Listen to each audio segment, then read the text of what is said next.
Hello viewers, welcome to my YouTube channel parrot lady love ব্লগে। আশা করছি আপনারা সবাই ভালো আছেন এবং আপনাদের শখের পাখি ভালোবাসার পাখিগুলিও ভালো আছে। তো আমি আজকে এসে আপনাদের কাছে নতুন একটি বিষয়ের উপর ভিডিও নিয়ে আজকে যে বিষয়ের উপর ভিডিওটা বানিয়েছি সেটি হলো লাভবার্ড পাখির ডিম কখন দেয় এবং এই ডিম দেওয়ার সময় আপনারা কীভাবে বুঝতে পারবেন আপনার পাখিটি কখন ডিম দিতে চলেছে এই বিষয়ের উপর ভিডিও নিয়ে। কারণ আপনারা যদি না বুঝতে পারেন আপনার পাখি কখন ডিম দিতে চলেছে, তাহলে এই বিষয়গুলি যদি না জেনে থাকেন তাহলে অনেক সমস্যা হয়ে যেতে পারে। তো আজকের ভিডিওটা স্কিপ না করে পুরো ভিডিওটা দেখুন যাতে বুঝতে পারেন লাভবার্ড পাখি ডিম দেয় কখন এবং কোন কোন লক্ষণগুলি দেখলে আপনারা বুঝতে পারবেন যে আপনার লাভবার্ড পাখি ডিম দিতে চলেছে। তো চলুন ভিডিওটা শুরু করা যাক।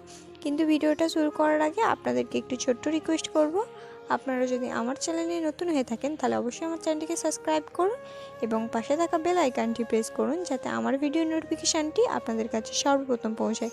তো চলুন ভিডিওটা শুরু করা যাক।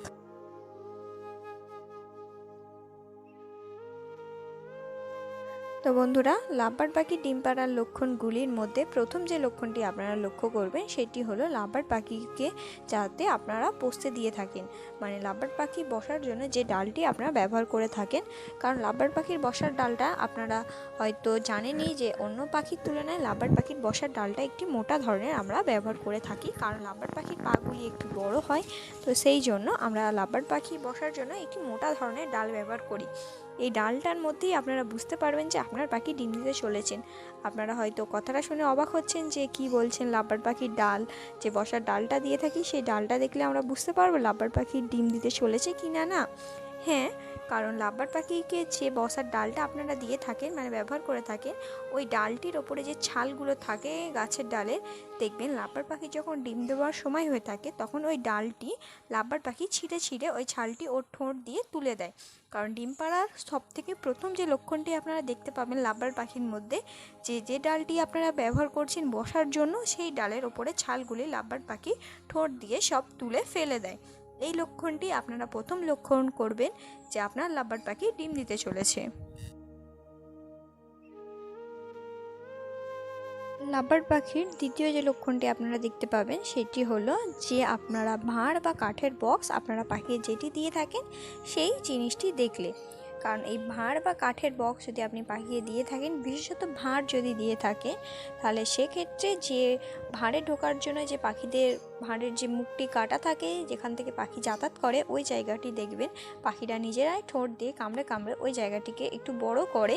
কারণ এই বড় করলে ওদের যাতায়াতের অনেক সুবিধা হয়, কিন্তু এটাও ডিম পাড়া সবথেকে বড় একটি লক্ষণ। এই লক্ষণটিও যদি আপনি আপনার পাখির মধ্যে দেখে থাকেন তাহলেও আপনি বুঝতে পারবেন যে আপনার পাখি হয়তো ডিম দিতে চলেছে। এই লক্ষণটিও একটি গুরুত্বপূর্ণ লক্ষণের মধ্যেই পড়ে। তৃতীয় যে লক্ষণটি দেখতে পাবেন সেটি হলো যে লাভবার্ড পাখির যে ফিমেল পাখিটি ওটি বেশিরভাগ টাইমটাই ভাঁড়ের ভেতরে বা কাঠের বক্সের ভেতরে বসে থাকবে এবং মেল পাখিটি ওই ভাঁড় বা বক্সের মাথার ওপরে বসে থাকবে। এই লক্ষণটিও যদি দেখেন তাহলেও বুঝতে পারবেন যে আপনার পাখি ডিম দিতে চলেছে। এবং দেখবেন যে লাভবার্ড পাখি যখন ফিমেল পাখিটি ভেতরে বসে থাকে এবং যখন মেল পাখিটি বাইরে বসে থাকে, ধরুন আপনি পাখির কাছে যাচ্ছেন, দেখে মেল পাখিটি খুবভাবে চেঁচামেচি শুরু করে দেবে, কারণ সে ফিমেল পাখিটিকে সাবধান করে যে আপনার পাখির ভাঁড়ের কাছে কিংবা পাখির খাঁচার কাছে কেউ আসছে। এই লক্ষণটিও যদি দেখেন তাহলেও বুঝতে পারবেন আপনার লাভবার্ড পাখি ডিম দিতে চলেছে। এবং চতুর্থ যে লক্ষণটি লাভবার্ড পাখির মধ্যে দেখবেন সেটি হলো যে পাত্রে আপনারা পাখিকে খাবার দিয়ে থাকেন। এটি প্রায় সব পাখির ক্ষেত্রেই হয়ে থাকে যে পাত্রে আপনারা খাবার দিয়ে থাকেন, দেখবেন ওই পাখিটি যে খাবার খাওয়ার সময় খাবারগুলি অনেকটা নষ্ট করে এবং খাবারগুলি যে পাত্রে দিয়ে থাকেন যে খাবারটি, ওই খাবারের পাত্রটি দেখবেন উল্টে দিয়েছে, এরকম নানান ধরনের সমস্যা করে থাকে, খাবারটি বেশিরভাগ সময় নষ্ট করে ফেলে। পঞ্চমত যে লক্ষণটি দেখলে আপনারা বুঝতে পারবেন আপনার লাভবার্ড পাখি ডিম দিতে চলেছে, এই লক্ষণটি হলো যে আপনারা এই লক্ষণটি প্রায় অন্যান্য পাখির ক্ষেত্রেও দেখে থাকেন, এই লক্ষণটি হলো লাভবার্ড পাখির ভেন্ট এরিয়ার পালক থাকবে না এবং এই ভেন্ট এরিয়াটা একটু ফুলে যাবে। এই লক্ষণটি যদি দেখেন তাহলে বুঝতে পারবেন যে আপনার লাভবার্ড পাখি ডিম দিতে চলেছে। কিন্তু এই ভেন্ট এরিয়াটা ফুলে যাওয়ার কারণে অনেকেই ভয় পেয়ে থাকেন হয়তো আপনার পাখির কোনো সমস্যা হয়েছে, কিন্তু না, কোনো সমস্যা হয়ে থাকে না। লাভবার্ড পাখি ডিম দেওয়ার সময় কিংবা অন্যান্য পাখিরও ডিম দেওয়ার সময় এই ভেন্ট এরিয়াটা একটু ফুলে যায় এবং ওখানে পালকগুলো থাকে না, সেই জন্য ভয়ের কোনো কারণ নেই। ওটা ডিম পাড়ার লক্ষণ একটি ভাবে ধরা যায় এবং এই লক্ষণটি দেখলে বুঝতে পারবেন আপনার লাভবার্ড পাখিটি ডিম দিতে চলেছে। অবশ্যত যে লক্ষণটি দেখবেন সেটি প্রায় সব পাখির ক্ষেত্রে দেখে থাকেন। এই লক্ষণটি হলো যে ফিমেল পাখিটি ভাঁড়ের মধ্যে সবসময় বসে থাকে কিংবা কাঠের বক্সের ভেতরে আপনারা যেটা ব্যবহার করে থাকেন, এবং মেল পাখিটি দেখবেন ফিমেল পাখিটিকে খাইয়ে দিচ্ছে। এটি অন্যান্য পাখির ক্ষেত্রেও দেখে থাকেন যে ফিমেল পাখিটি খুব একটা বাইরে বেরোয় না, সবসময় ভাঁড়ের ভেতরে বসে থাকে এবং মেল পাখিটি গিয়ে খাইয়ে দিয়ে থাকে। এই লক্ষণটিও যদি দেখেন তাহলেও বুঝতে পারবেন আপনার লাভবার্ড পাখি ডিম দিতে চলেছে।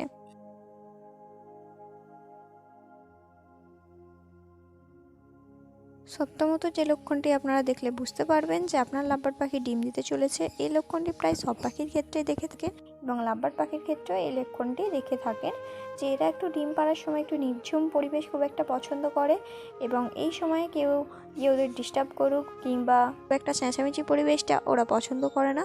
সেই জন্য এটা সব পাখির ক্ষেত্রেই হয়ে থাকে, ডিম পাড়ার সময় ওরা একটু নির্ঝুম পরিবেশ, একটু অন্ধকার পরিবেশ পছন্দ করে। তো সেই জন্য লাভবার্ড পাখির ক্ষেত্রেও এই লক্ষণটি যদি দেখে থাকেন তাহলেও বুঝতে পারবেন যে আপনার লাভবার্ড পাখি ডিম দিতে চলেছে। তো বন্ধুরা, এইগুলো ছিল লাভবার্ড পাখির ডিম পাড়ার লক্ষণগুলি, এই বিষয়গুলি। তো আশা করছি আপনারা বুঝতেই পারলেন যে লাভবার্ড পাখির লক্ষণগুলি দেখলে আপনারা বুঝতেই পারবেন যে আপনার লাভবার্ড পাখি ডিম দিতে চলেছে। তো আজকের ভিডিও এই পর্যন্ত। ভিডিওটা যদি ভালো লেগে থাকে তাহলে অবশ্যই লাইক করবেন, কমেন্ট করবেন এবং বন্ধুদেরকে শেয়ার করতে ভুলবেন না। এরকম আরও নিত্য নতুন ভিডিও দেখতে আমার চ্যানেলটিকে অবশ্যই সাবস্ক্রাইব করবেন এবং আপনাদের পাখির যদি কোনো রকমের কোনো সমস্যা হয়ে থাকে তাহলে সেই বিষয়ের উপর যদি আমি ভিডিও না বানিয়ে থাকি তাহলে আমাকে কমেন্ট করে জানাবেন। এবং যদি আমার সঙ্গে সরাসরি যোগাযোগ করতে চান তাহলে আমার এই ভিডিওর ডেসক্রিপশন বক্সে আমার মেসেঞ্জারের লিঙ্কটি আছে, ওইখান থেকেও আমাকে মেসেজ করে আপনারা আমাকে জানাতে পারেন যে আপনার পাখির কী ধরনের সমস্যা হচ্ছে, যেন সেই বিষয়ের উপরে আমি ভিডিওটা আপলোড করি। তো বন্ধুরা, আজকের মতো এই পর্যন্ত। দেখা হবে পরের ভিডিওতে। আপনারাও ভালো থাকুন এবং আপনাদের পাখিগুলিকেও খুব যত্নের সাথে রাখুন এবং ভালো রাখুন। দেখা হবে নেক্সট ভিডিওতে।